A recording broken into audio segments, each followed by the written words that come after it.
ಎಲ್ಲರಿಗೂ ನಮಸ್ಕಾರ. ಕರಾವಳಿ ಸ್ವಾದಕ್ಕೆ ಸ್ವಾಗತ.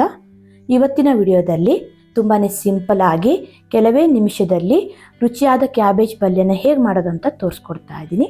ಬನ್ನಿ ಮಾಡುವ ವಿಧಾನ ನೋಡೋಣ.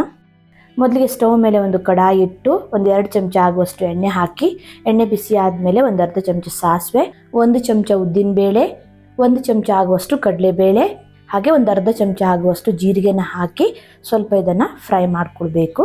ಗ್ಯಾಸ್ನ ಕಡಿಮೆ ಉರಿಯಲ್ಲಿ ಇಟ್ಕೊಂಡು ಕಡಲೆಬೇಳೆ ಉದ್ದಿನಬೇಳೆ ಎಲ್ಲ ಸ್ವಲ್ಪ ಕೆಂಪಗಾಗೋ ತನಕ ಚೆನ್ನಾಗಿ ಇದನ್ನು ಫ್ರೈ ಮಾಡ್ಕೊಳ್ಳಿ. ನಂತರ ಚಿಟಿಕೆ ಆಗುವಷ್ಟು ಇಂಗು, ಖಾರಕ್ಕೆ 1-2-3 ಆಗುವಷ್ಟು ಹಸಿಮೆಣಸಿನ್ಕಾಯಿ, ಚಿಕ್ಕದಾಗಿ ತುರಿದಿರೋ ಸ್ವಲ್ಪ ಶುಂಠಿ, ಸ್ವಲ್ಪ ಕರಿಬೇವನ್ನ ಹಾಕಿ ಸ್ವಲ್ಪ ಇದನ್ನು ಫ್ರೈ ಮಾಡ್ಕೊಳ್ತಾ ಇದ್ದೀನಿ. ಖಾರ ಜಾಸ್ತಿ ಬೇಕಾದರೆ ಹಸಿಮೆಣಸಿನ್ಕಾಯಿ ಕ್ವಾಂಟಿಟಿನ ಜಾಸ್ತಿ ಹಾಕ್ಕೊಳ್ಬಹುದು.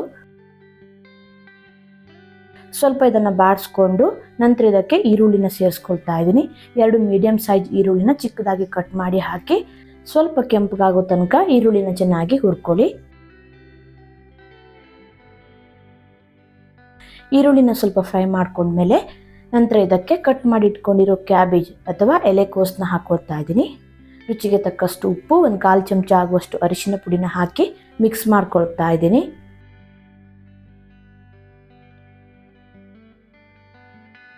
ನೋಡಿ, ಈ ರೀತಿ ಚೆನ್ನಾಗಿ ಮಿಕ್ಸ್ ಮಾಡಿಕೊಂಡು ನಂತರ ಇದಕ್ಕೆ ಕಾಯಿ ತುರಿನ ಹಾಕ್ಕೊಳ್ತಾ ಇದ್ದೀನಿ. ನಾನಿಲ್ಲಿ 1/2 ಕಪ್ ಆಗುವಷ್ಟು ಕಾಯಿ ತುರಿ ಹಾಕ್ಕೊಂಡಿದ್ದೀನಿ.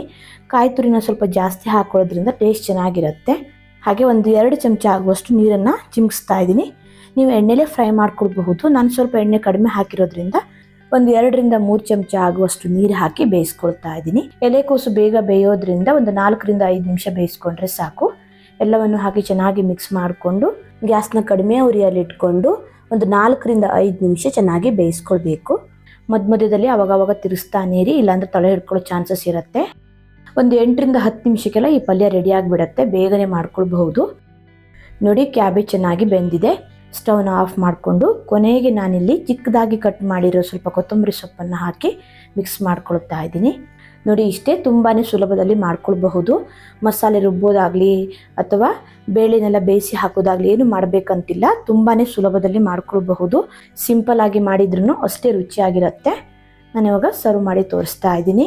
ಅನ್ನಕ್ಕೆ ಸೈಡ್ ಡಿಶ್ ಆಗಿ ಅಥವಾ ಚಪಾತಿ, ರೊಟ್ಟಿ, ದೋಸೆಗೆಲ್ಲ ತುಂಬಾ ಚೆನ್ನಾಗಿರುತ್ತೆ. ನೋಡಿದ್ರಲ್ವಾ ಸಿಂಪಲ್ ಆಗಿ ಕ್ಯಾಬೇಜ್ ಪಲ್ಯನ ಯಾವ ರೀತಿ ಮಾಡೋದಂತ. ಇವತ್ತಿನ ವಿಡಿಯೋ ಇಷ್ಟ ಆದರೆ ಲೈಕ್, ಶೇರ್, ಕಮೆಂಟ್ ಮಾಡೋದನ್ನು ಮರಿಬೇಡಿ. ಮತ್ತೆ ಸಿಗ್ತೀನಿ ಹೊಸ ವಿಡಿಯೋ ಒಂದಿಗೆ. ಧನ್ಯವಾದಗಳು.